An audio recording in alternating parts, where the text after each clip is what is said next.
Confesión y perdón, de eso se trata este video.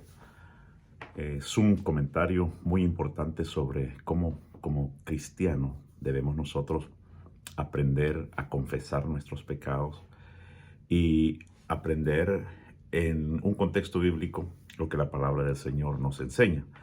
Porque la confesión a veces parece ser muy difícil.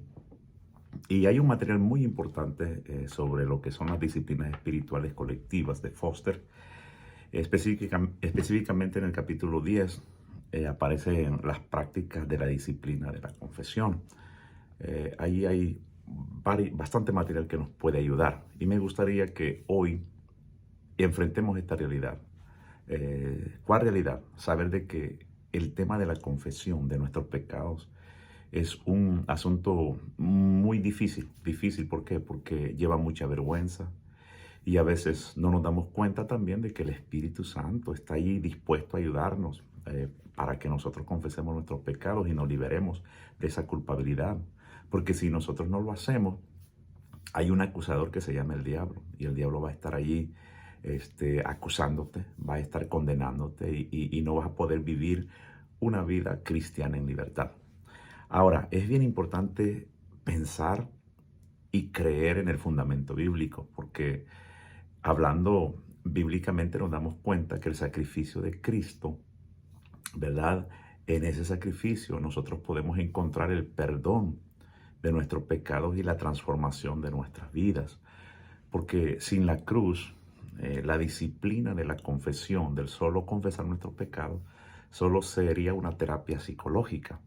Pero el sacrificio de Cristo es mucho más. Envuelve un cambio objetivo en nuestra relación con Dios y un cambio subjetivo en nosotros.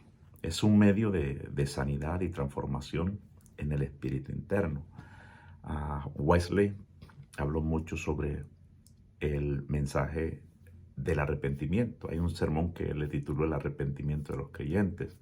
Y ahí habla acerca de la necesidad que los cristianos tienen de poder entrar más profundamente en la gracia perdonadora de Dios y conocer las disciplinas de la confesión. Porque cuando tú lo conoces y esto te ayuda a que puedas crecer hasta que tú llegues a ser un varón, como dice la Biblia, perfecto, a la medida y a la estatura de Cristo. Allí en Efesios 4:3 lo dice.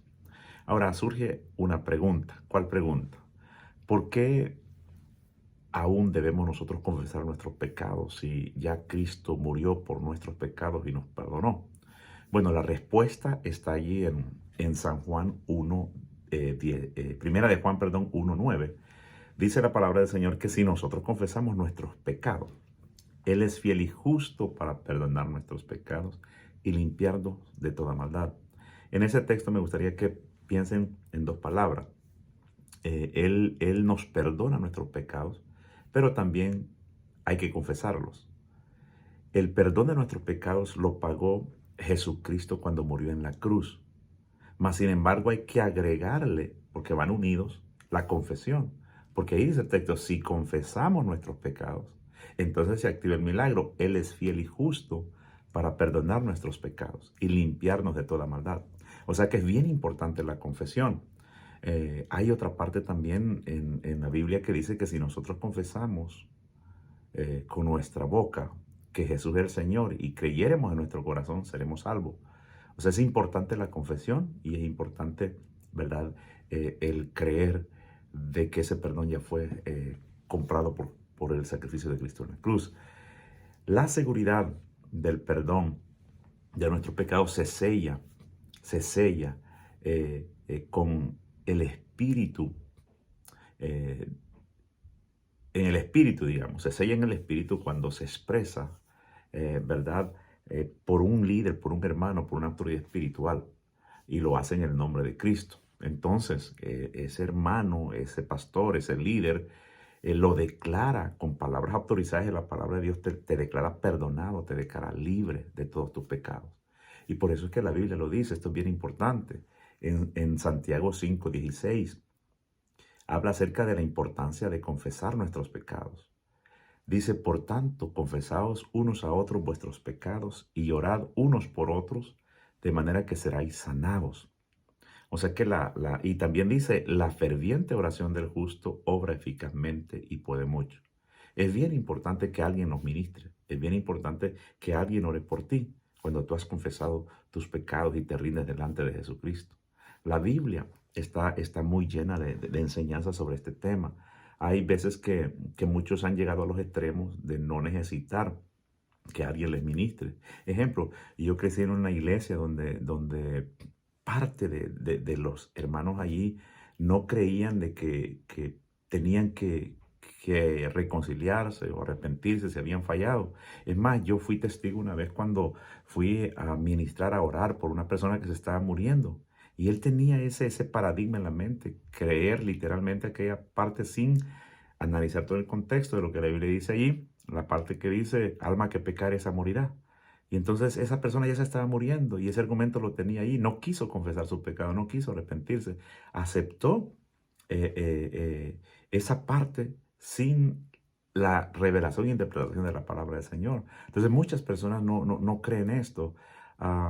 Debemos de entender que en el tiempo de la Reforma era muy necesario porque también cierto núcleo de la iglesia se había, ¿verdad? Comercializado, se había, digamos, metido a la política. Era una mezcla de tantas enseñanzas raras que ya habían evadido el sacrificio de Cristo y ya iban más por la corriente de los hombres. Y en esa parte tiene razón la Reforma, porque dice la Biblia en 1 Timoteo 2:5, según la cual hay un solo Dios y un solo mediador entre Dios y los hombres, Jesucristo hombre.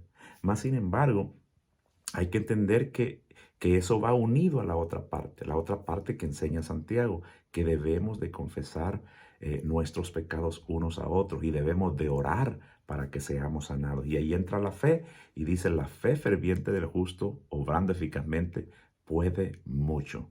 Quiero dejarles saber que yo personalmente también tengo mis guías espirituales. Cuando digo guías espirituales son mis autoridades espirituales, mis pastores que están sobre mí. Cuando hay una falta o me siento yo que he ofendido al Señor, algo que no va bien, yo voy a esas autoridades espirituales, les pido que oren por mí, renuncio a esos malos pensamientos, renuncio a aquellas cosas que no le agradan al Señor y esa autoridad espiritual ora por mí, ¿verdad? Me libera, como dice la palabra del Señor. Así que yo les aconsejo a ustedes que si están pasando alguna dificultad espiritual, pues, que hayan sido atados por alguna falta, ¿verdad? Que activen la disciplina de la confesión, que lleguen delante del Señor, busquen una autoridad espiritual, alguien de confianza, porque sé que a veces no lo hacen porque tienen pena de que le vayan a publicar sus errores, a veces tienen desconfianza de ser tratados mal. No, busque un amigo, una persona de confianza que tenga esa autoridad espiritual, que sea cristiano, que conozca la Biblia, que le ministre y va a ver cómo Dios le va a liberar y va a ser libre de todas esas ataduras y allí va a conocer el poder de la confesión y del perdón de Dios para su vida. Que Dios le bendiga.